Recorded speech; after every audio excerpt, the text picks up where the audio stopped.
It is often said that parenting is not for the faint of heart. Stephen Marsh, the author of The Unmade Bed, The Messy Truth About Men and Women in the 21st Century, wrote that love of children and fear of the world arrive in stutter-step tandem. You wonder what will become of them. It is as if your heart is walking around in the world. How much do you trust the world, and how much do you trust your heart? Parenting, says March, is a low thrum of anxiety, relieved by staccato bursts of joy and panic. To be a parent is to be worried. It's not supposed to be any other way. None of this is especially new.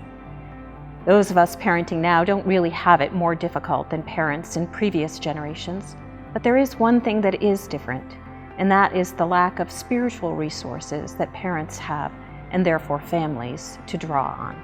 Well, there is no one reason, but there is one that is easy to see, and that is that fewer and fewer families are finding it easy to go to church on a regular basis.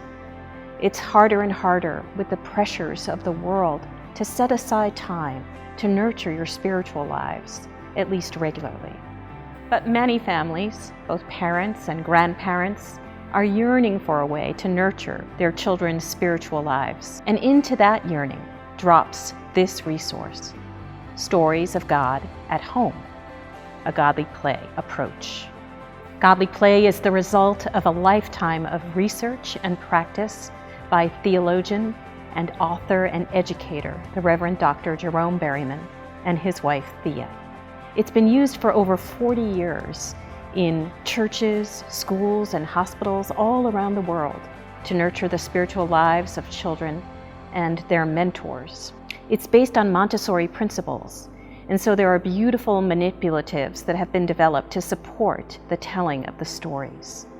We tell stories from the Hebrew Scriptures, from the New Testament, and stories about the way the community gathers to make meaning in worship. Research indicates that children have an innate sense of the presence of God even before they have the language to talk about it. In Godly Play, we seek to give them that language through story so that they can deepen their experience of God through wonder and play. One of the things that is missing in many families, however you define families, is that there isn't the resilience and the creativity available in the richness of family life for families to be able to respond to important and sometimes overwhelming challenges. And the way to do this is to begin long before the challenges ever get there. And that is to lay in over time, after year after year after year, lay in these stories into the life of the family. That's why all of these, when they're told, they're connected. Between Christmas is connected to the births in your own family.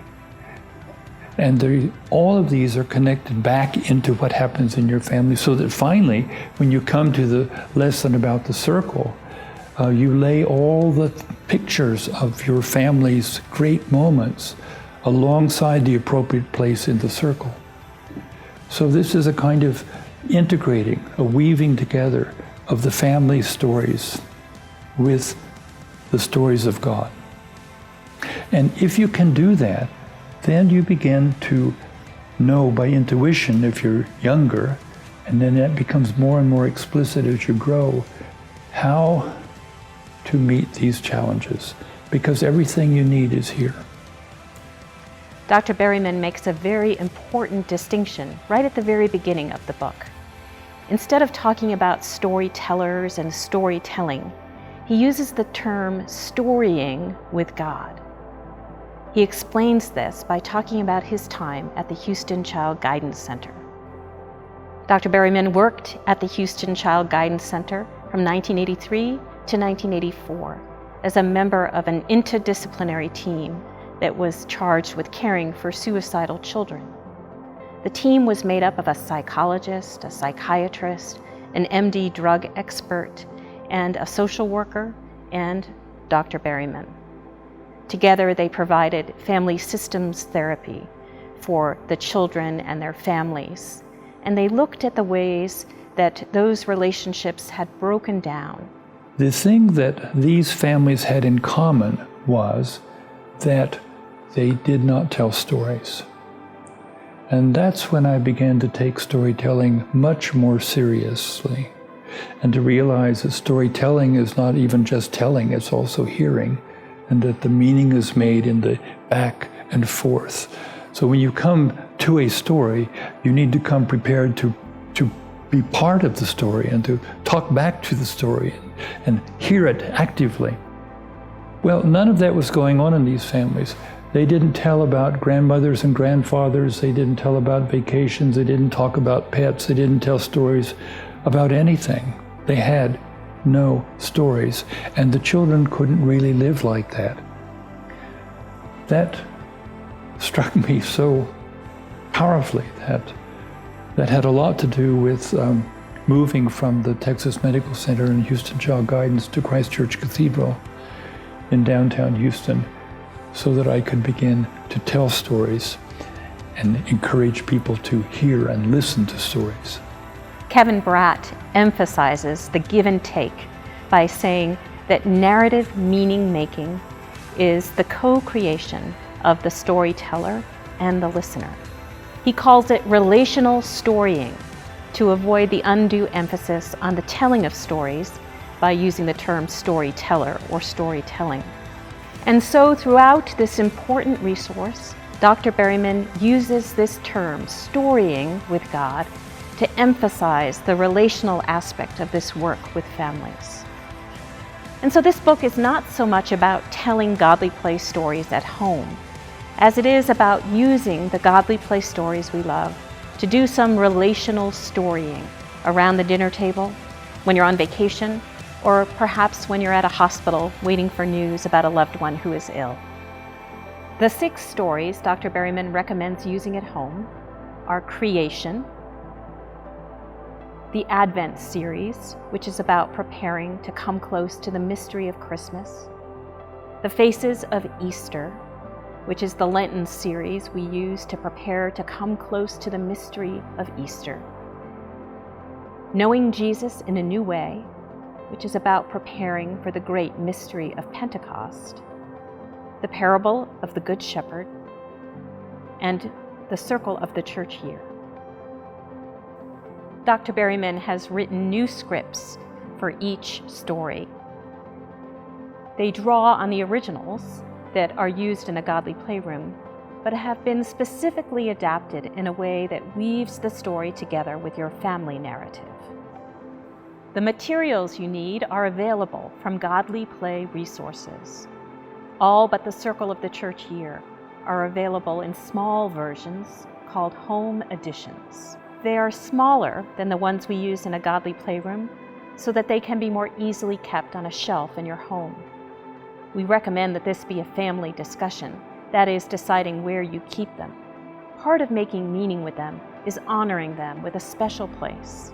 You can also make the materials yourself, and we have provided patterns and do-it-yourself kits, so you can do this. These too are available at Godly Play resources. The church is lucky if it has your child for 90 minutes every week, if that. Having Christian formation in the home allows parents to be shaping and helping mold their child as a follower of Jesus. It helps them to live out their baptismal vows and promises in a way that is not a duty, but it's a delight.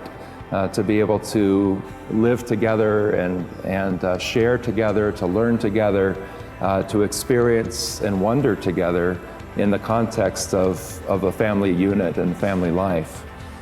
Being able to interact with children on a daily basis this way, to bring the whole family into the process of wondering and making connections between their lives and the lives of the people and the stories that are presented.